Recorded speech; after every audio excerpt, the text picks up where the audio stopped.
It was supposed to be the happiest day of my life, but I discovered my father had been banished to a corner while 9 of my husband's relatives claimed the table meant for him. My name is Sara Mitchell and I'm 28 years old. On the morning of what was meant to be my wedding celebration, I stumbled upon a scene that shattered the carefully constructed fantasy I'd been living in for the past 2 years. I found my dad, a quiet, hardworking man, standing alone in a deserted hallway, his name card nowhere to be found, while 9 members of my fiancé family occupied the head table. The table that was supposed to be for our parents. Table 1, right in front of the stage, that was where my mom and dad were meant to sit. Instead, they had been relegated to table 19, the very last one in the reception hall, shoved unceremoniously between the swinging door to the kitchen and a towering stack of dirty linen carts. When I finally asked my fiancé Derek what had happened, the words I heard him speak about my father didn't just break my heart, they completely shattered the foundation of trust I had built our relationship on. I stood in that nondescript corridor, weighed down by my elaborate white gown, with 200 guests laughing and drinking just a few feet away on the other side of the wall. In that moment of devastating clarity, I made a choice that is irrevocable and, even now, I wouldn't change it if I could. What I did next, what he said to his mother, and the catastrophic unraveling of his family's reputation that followed, that is the story I'm about to share. Before I dive in, if you find yourself moved by this, please consider subscribing to the channel. I share real, raw stories of resilience and the moment we finally decide to stand up for ourselves. Let me know where you're watching from in the comments. I always appreciate knowing who's listening. Now, let's go back to the beginning. Let's rewind to the morning of September 16th. It was the final morning I ever woke up as Derek Whitfield's fiancé. I'm from Millbrook, Ohio, a tiny speck on the map with a population hovering around 7,000. It's the kind of place where the pharmacist knows your family history and the mailman gives your dog treats. I was raised on Elm Street, in a modest 3-bedroom house my father bought the year I was born. He worked tirelessly for 23 years to pay it off. And I still remember the day he made the final payment. He came home with a dozen donuts and a grin so wide it seemed to light up the whole house. My dad, Arthur Mitchell, was a mechanic. For 38 years, he worked on engines, his hands permanently stained with grease and oil. He had the same pair of worn-out work boots for over a decade, and they smelled perpetually of gasoline. His knees gave out somewhere around year 25, and his back followed soon after, but I never once heard him complain. He worked so I could have a future. He'd come home every evening, scrub the black grease from his hands with gritty soap that smelled like citrus and diesel, and ask me one simple question. What did you learn today, kiddo? He always believed I was worth the sacrifice. My mom, Eleanor, worked the front desk at Millbrook's only elementary school. She knew every child's name, their parents' names, and often their grandparents' names too. She knew which kids needed new shoes and which ones came to school without breakfast. Those kids always got an extra snack in their backpack, no questions asked. We weren't rich. I wore hand-me-downs until I was 16, and I shared a bedroom with my grandmother's old sewing machine. But our home was a sanctuary. The front door was always open, the kitchen always smelled like pot roast on Sundays, and I never once felt like I was lacking for anything that truly mattered. I put myself through nursing school on a scholarship and worked night shifts at a diner. I became a nurse practitioner at the local community health center on Highway 9. By 27, I had paid off my student loans. I built that life from the ground up with my own 2 hands. But the foundation, the unwavering support system that allowed me to succeed, that was Arthur and Eleanor Mitchell. I genuinely believed that a family like mine was a treasure. I was profoundly mistaken. I met Derek Whitfield on a rainy Thursday in November. His father, Lawrence, came to the clinic for a checkup, and Derek was driving him.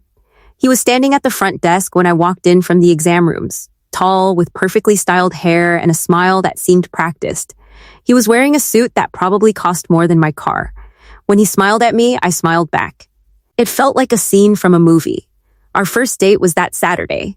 Then, the next week, and the week after that. Derek was magnetic. He was a master of gestures, opening doors, pulling out chairs, flying me to Chicago for a weekend just to see a play. The Whitfields were a dynasty in Millbrook. Real estate developers, 3 generations strong. Their name was on a housing development, a shopping mall, and a massive brass plaque at the exclusive country club they'd belonged to for 40 years. They lived in a colonial mansion on 5 acres, complete with a pool and a guest house. Lawrence ran the company, a steely-eyed businessman. Derek managed acquisitions. His mother, Meredith, was the queen bee. She chaired every charity gala and sat on the board of the local hospital. The first time I met her, she was wearing a white Chanel suit and pearls the size of marbles. She shook my hand, gave me a look that felt like a temperature check, and said, "A health clinic. How altruistic of you." She mentioned, with a smile that was pure acid, that Derek's ex-girlfriend was a surgeon's daughter. I told myself that this was just the way old money talked. It was a performance, a social script. It didn't mean anything. Derek squeezed my hand under the table and whispered, "She'll come around. Just give her time." She never did. But by then, I was already swept away, and when you're in love, you have an incredible talent for ignoring the warning signs. Derek proposed 14 months later. He rented out the private dining room of the fanciest restaurant in town. There were violins, champagne, and of course, Meredith was seated at a table not far from us. A coincidence, Derek called it. I said yes anyway, because the ring on my finger wasn't from his mother. It was from the man who drove an hour in a blizzard to bring me cough medicine, who texted me good morning every single day, who told me my parents were wonderful and that he couldn't wait to call Arthur dad. Then the wedding planning began, and the Derek I thought I knew started to vanish, replaced by a ghost of what I'd imagined. Meredith chose the venue. The Whitfield Country Club, of course, not the small, charming chapel on Maple Street where my parents were married. She selected the wedding planner, her wealthy friend Camille. She dictated the menu, a fancy, pretentious affair with foams and reductions. And when my mom suggested adding her signature honey-baked ham as one of the appetizers, Meredith tilted her head, her smile razor thin, and said, "That's very quaint, Eleanor, but this is a white glove service dinner, not a family potluck." My mom laughed it off, but I saw the way her hands twisted nervously in her lap. Every time I pushed back, Derek had the same rationalization. "Just let my mom have this one, babe. It's just a party. After the wedding, it's just us. Our own home. Our own lives." I convinced myself I was being strategic. Lose the small battles to win the war. The venue, the flowers, the napkin colors, none of it mattered. What mattered was the marriage. The 70 years after the cake was cut. That was my logic. It made perfect sense right up until the moment I realized those small battles weren't battles at all. They were just tests. Meredith was exploring the boundaries of my tolerance, and I kept giving her more and more ground. I didn't know it then, but the wedding day wasn't the war. It was the final rehearsal for a play I didn't want to be in. September 16th, 6 a.m. I woke up in my old childhood bedroom at my parents' house. Sunlight streamed through the sheer curtains my mom had sewn when I was a teenager. My dress hung on the back of the door, a simple, elegant ivory A-line gown I'd paid for myself. Meredith had suggested a designer gown from a boutique in Columbus, but I refused. This was the one thing I kept control of. By 10 a.m., I was at the Whitfield Country Club. The ballroom looked like it had been plucked from a magazine spread. There were mountains of white peonies in crystal vases, ivory linens cascading over every table, and gold-rimmed chargers that probably cost more than my monthly rent. 300 candles flickered in the dim light, and a 12-piece string ensemble was warming up. The price tag for this one-day event was staggering, something close to $90,000. Almost all of it was footed by the Whitfields. About 200 guests were expected. Half from Derek's side, lawyers, doctors, developers, the mayor's wife.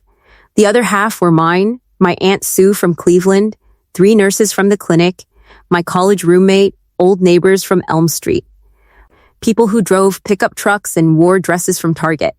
People who had never seen a charger plate in their lives. I noticed the imbalance almost immediately.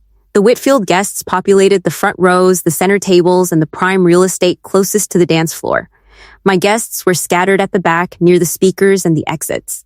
Chloe, my maid of honor and my best friend since high school, leaned in during the rehearsal and whispered, "Sara, why are your relatives all the way in the back?" I waved it off. "It's probably just numbers. Their side has more guests." Chloe raised an eyebrow but didn't push it. The ceremony itself was picture perfect. I walked down the aisle. Derek was waiting at the altar. He looked flawless. He always looked flawless. I was so busy admiring the exterior that I forgot to check what was rotting on the inside. After the ceremony, as the guests mingled on the terrace for cocktails, I slipped into the reception hall to check the final setup. It was a habit. In the ER, you verify everything twice to avoid disaster. I wish I'd let that instinct go. The room was breathtaking. 20 circular tables, all draped in white. At table 1, the head table, directly in front of the dance floor and the stage, there were 10 place settings. This was where both sets of parents were supposed to sit, along with Derek's grandmother and my Aunt Sue. I walked over and picked up the first place card, Leonard Whitfield, Meredith's brother. Then another, Gregory Whitfield, a cousin. Then another, and another. One name after the other. 9 Whitfields and their prominent friends. No Mitchells. My chest tightened. I started frantically checking the other tables. Table 2 was packed with Whitfield cousins. Table 3, Country Club Elite. I kept going. Table 10. Table 12. Finally, at table 19, the absolute furthest table in the hall, pushed up against the far wall next to the noisy service entrance. I found them.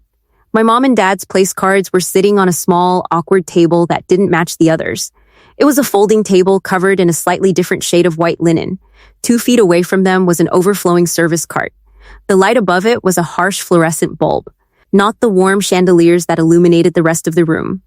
My father, Arthur Mitchell, a man who had spent his life fixing cars, was going to eat his daughter's wedding dinner under a strip light next to a pile of dirty dishes. I found the wedding coordinator, Camille, near the bar. Who changed the seating chart? My voice was cold. She didn't even bat an eye. Mrs. Whitfield adjusted it this morning. She said it had the bride's approval. I had never approved anything. I stood in that reception hall alone and started triaging the situation the way I'd been trained to do in the ER. The scene was table 19, a swinging kitchen door, a stack of dirty plates, and a trash can with a metal lid. If I stayed quiet, here's what would happen. My parents would sit there. They wouldn't complain. My dad would straighten the tie he'd bought in 2005, the only good one he owned, and he'd smile and say, "It's fine, honey." My mom would smooth her dress in her lap and pretend she couldn't hear the dishwashers yelling on the other side of the wall. And Meredith would win. She'd know she could push my family anywhere she wanted. The back of the room, a different city, out of the story entirely. And I would let her. Every holiday, every birthday, every grandchild's birthday party after this, my parents would always be table 19. The people who didn't quite fit. The ones you seat in the corner so the important guests don't have to look at them. I thought about my dad's hands. 38 years of grease and engine parts. He could rebuild a carburetor blindfolded. He saved for months to buy that suit. I thought about my mom's dress. She had painstakingly altered her best outfit, adding lace to the sleeves and stitching a new zipper. I'd watched her work on it for several weekends, hunched over her sewing machine in the spare room, squinting at the thread. These were the people who raised me. They drove through blizzards to get me to school. They paid for my prom dress. And someone had decided they belonged next to a trash can. I went to find Derek. I thought he would be angry. I thought he'd fix it. I was wrong. Again, if any of you are watching and thinking about your own parents right now, I know what you're feeling. The ones who worked double shifts so you could have braces. The ones who never missed a single school play. If someone has ever looked down on your family, type "My family is my foundation" in the comments. Because what I'm about to reveal next is the exact reason I will never, ever let anyone sit my parents near the trash again. I found Derek in the groomsmen's lounge. He was checking his reflection in a full-length mirror, adjusting his monogrammed cufflinks. Who moved my parents off the head table? He didn't even glance at me. My mom rearranged a few things this morning. It's not a big deal. Not a big deal? They're at table 19, Derek, next to the kitchen. Right by the garbage. He sighed, the heavy, exasperated sigh of a man who thinks you're being irrational. Sara, there are 200 people out there. Can we please just get through this? When? After they've already sat there for 3 hours? He turned from the mirror. His face was calm, almost patient. The face of a man who'd rehearsed looking reasonable. Mom has her reasons. The Hendersons and the Porters are important people to the family. More important than my parents? I didn't say that. You didn't have to. He stepped toward me, placing his hand on my arm. Baby, you're overwhelmed. Let's get through dinner, and I'll talk to her tomorrow. Tomorrow, it was always tomorrow. Tomorrow after the engagement party. Tomorrow after the bridal shower. The tomorrow that never came. I searched his face for any flicker of anger, guilt, or surprise, anything that would tell me he didn't know about this until just now. There was nothing. No shock, no outrage. He'd known since that morning, maybe longer. He knew his mother had banished my parents to the back of the room, and he just stood there, fixing his cufflinks. I walked out without another word. I had one more discovery to make. On my way back through the corridor, I stopped at the welcome table where a stack of printed programs sat near the guest book. I picked one up. Inside, under "With gratitude to our families," there was a list. Lawrence and Meredith Whitfield. Leonard and Gertrude Whitfield. Gregory Whitfield. The Whitfield Family Foundation. 4 lines. All Whitfield. I flipped it over, checked the back, checked the inside fold. Arthur and Eleanor Mitchell were nowhere to be found. In the original version, the one I'd approved, my parents were listed first. With deepest love to Arthur and Eleanor Mitchell, whose sacrifice made this day possible. I had written those words myself. Meredith had reviewed the proof and said nothing. She just waited until the morning of the wedding, had the programs reprinted, and erased my parents' names. Not just from the table, from history. I found Chloe near the bridesmaid's room. One look at my face, and she immediately stopped what she was doing. What happened? I told her everything. The table, the program, Derek's reaction. Chloe didn't gasp or tell me to calm down. She just looked at me with her lawyer's eyes. What do you want to do? I don't know yet. Okay, what do you need from me? Stay close. I'm here, Sara. I'm right here. She didn't say, I told you so. Chloe had warned me about the Whitfields months ago, but she respected my choices, even the bad ones. I walked back toward the groomsmen's lounge. I wasn't eavesdropping. I was going to try one more time to confront Derek. The door was cracked open, maybe 3 inches. Enough to hear everything. Meredith's voice first, low, controlled, the tone she always used when she was at her most devastating. Derek, look at her father. That suit is 10 years old, and her mother, my God, did she sew that dress herself? They look like they wandered in from a farm stand. A pause. You can't have them sitting at the front table. Our guests will think we've lost our minds. I know, Mom. The Hendersons are right there. Jim Porter and his wife. These are the people who matter, Derek. I'm sorry, but not a mechanic and a school secretary. You're right. The Mitchells are fine in the back. It's more appropriate. A pause, then Meredith, quieter. You should have listened to me from the start. She doesn't belong here. I pressed my hand against the wall to steady myself. My own pulse was deafening in my ears. My father, the man who spent 38 years on his back under cars, who had bad knees and a cheap suit. A mechanic and a school secretary. That's what they called him. That's what they called her. And the man I was supposed to marry agreed. You're right, he had said. Some things you can't unhear. This wasn't one of them. I pushed the door open. Meredith turned first. Her face froze for half a second, then rearranged itself into that plastic smile. Sara, sweetheart, you look stunning. I heard everything. Derek's jaw tightened. Your father looks poor. Mom sewed her dress. They don't belong at the front table. And you agreed. I held his gaze. What part did I misunderstand? Meredith stepped forward. Sara, this is just a seating arrangement. We're trying to make sure everything is perfect. You called my father a mechanic like it was a disease.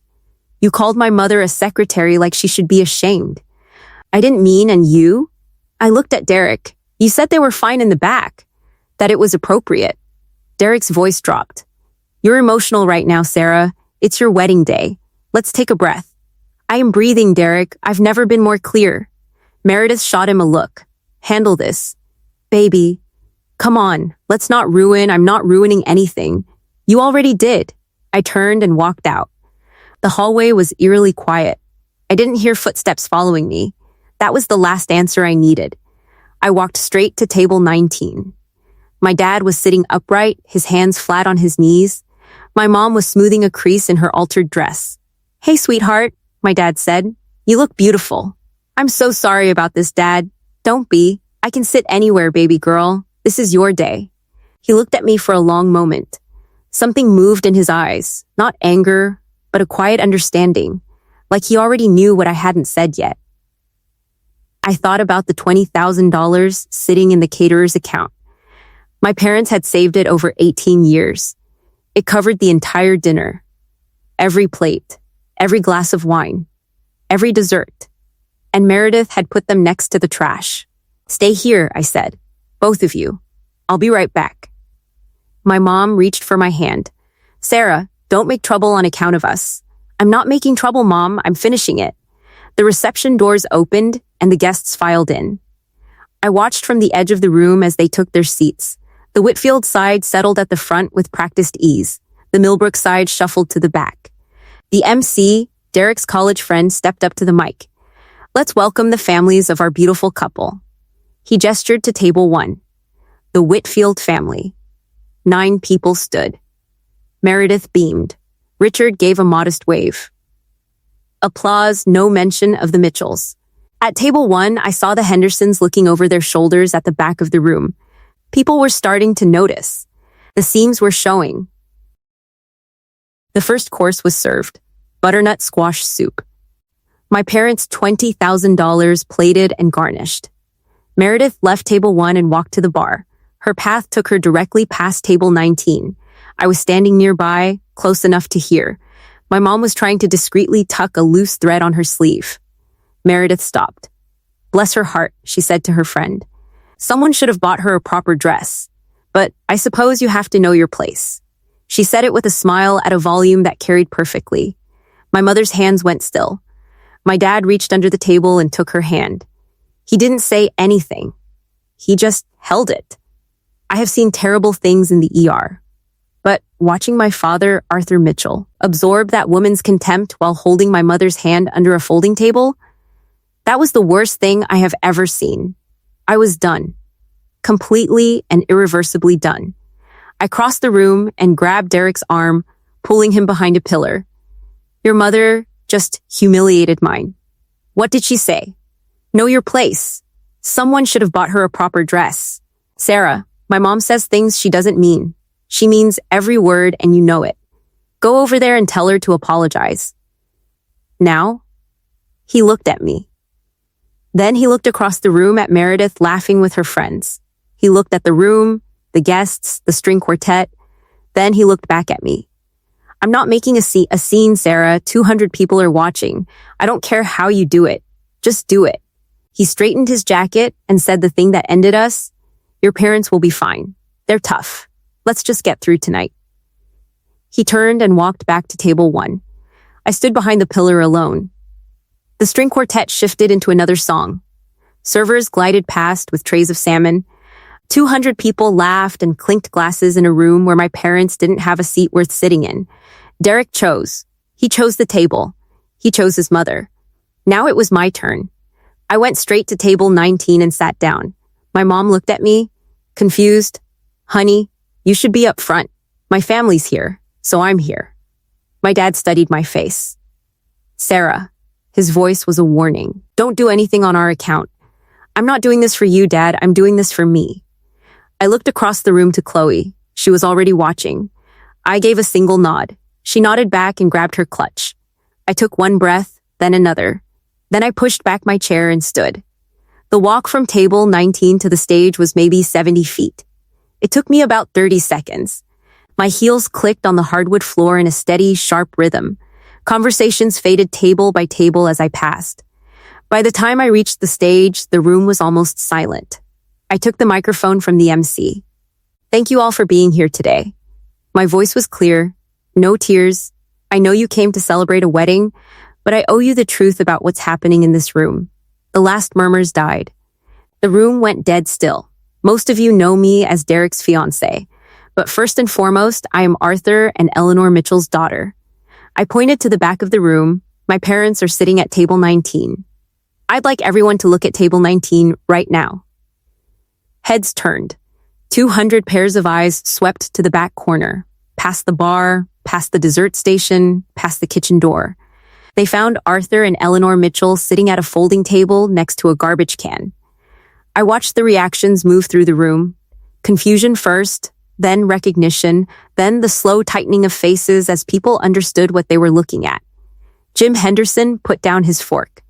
His wife pressed her hand to her mouth. This morning, I continued, my parents were seated at this table. Table 1. Right here in front. Where the families of the bride and groom belong. That was the seating chart I approved. I let the sentence hang. This morning, someone came in and replaced every place card at the head table. My parents were removed and reassigned to the last seat in the house. That person was Meredith Whitfield. Every head at table 1 swiveled toward her. Meredith sat perfectly still, her chin lifted, but the color had drained from her face. When I confronted my fiancé, he told me not to make a scene. And when I heard him speak to his mother privately, he said, and these are his exact words, "The Mitchells are fine in the back. The Hendersons and Porters are more important."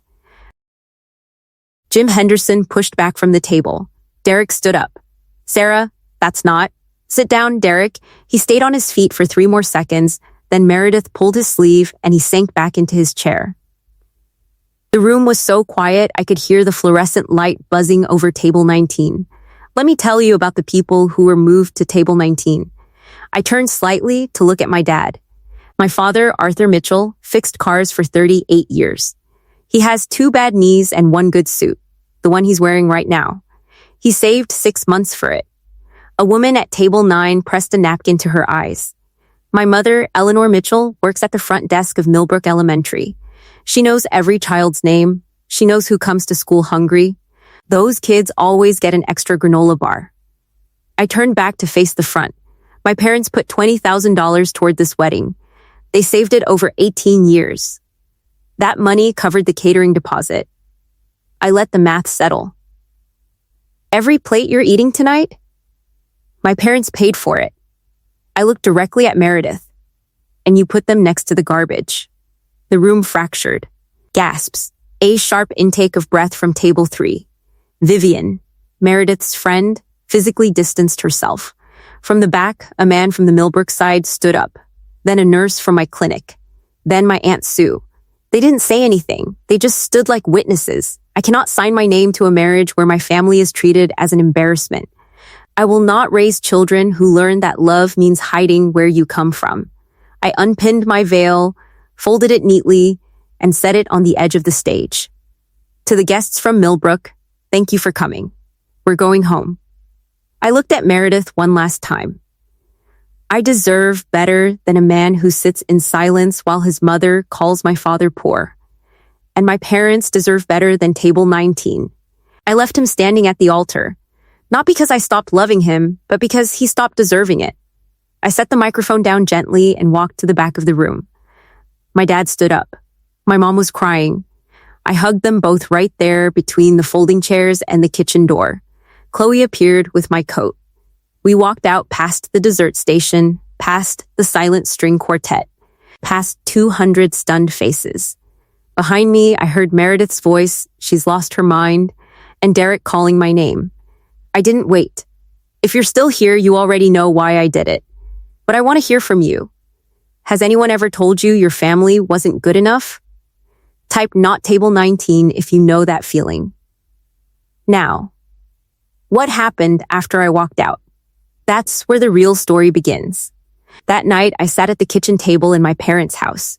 Same table I'd done my homework on since 3rd grade. My mom made coffee.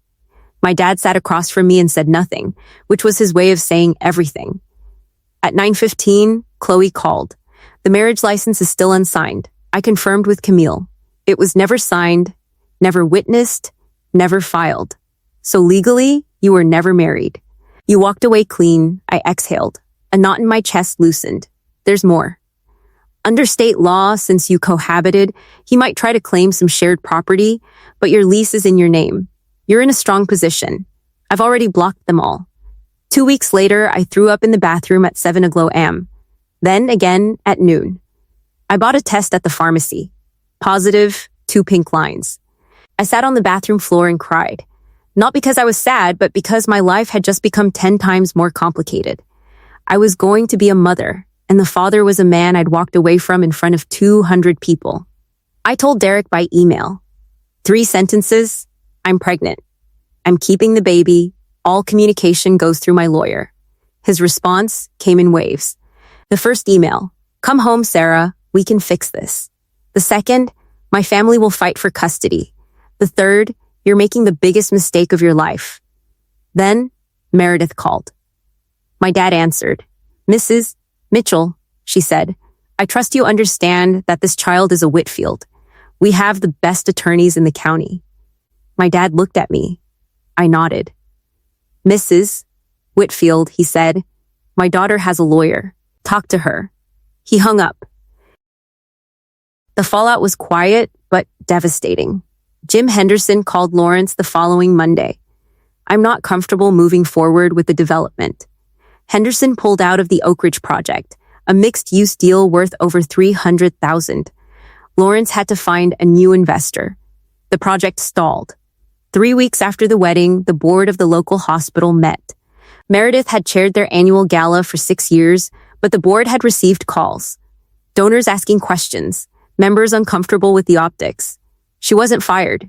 She was asked to step back. The gala went on without her name on the program.